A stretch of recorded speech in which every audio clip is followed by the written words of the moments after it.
जनप्रतिनिधियों का गैर जिम्मेदाराना रवैया सामने आया है कि अपने जनता के हाल के बारे में उनको वाकफियत तक नहीं। इतनी बड़ी घटना से अनजान है कानपुर देहात के सांसद देवेंद्र सिंह।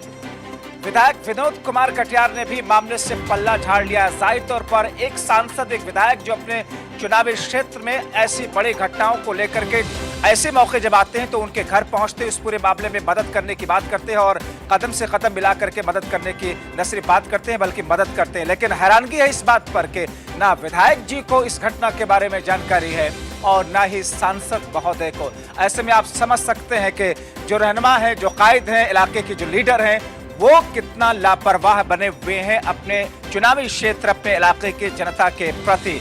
ये एक उसकी नजीर आपके सामने है। हालांकि इस बीच में R9 टीवी ने जब उस इलाके के सांसद से बात करने की कोशिश की और उनसे इस पूरे घटनाक्रम के बारे में जानकारी लेनी चाहे तो फिर उन्होंने ये कहा कि साहब हमें इस बाबत जानकारी नहीं है। ये किस किस्म के सांसद हैं, ये किस किस्म की मानसिकता है, ये किस किस्म के जिम्मेदारी भरा एहसास है कि अपने इलाके के हालात के बारे में भी वाकफियत तक नहीं।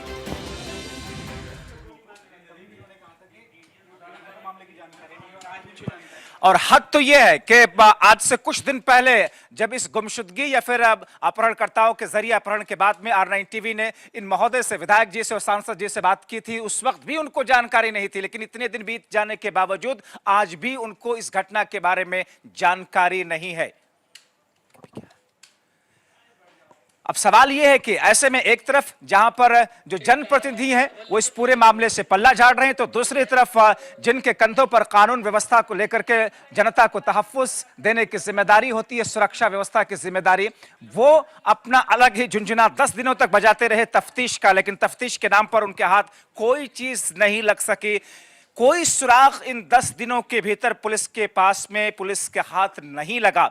यकीन कैसे करें, क्या वाकई पुलिस इस पूरे मामले में संजीदगी से अपनी इन्वेस्टिगेशन कर रही थी? और अगर कर रही थी तो सुराग क्यों नहीं लगा? क्योंकि एक शख्स जिसकी जान गई है उसकी जिम्मेदारी कौन लेगा?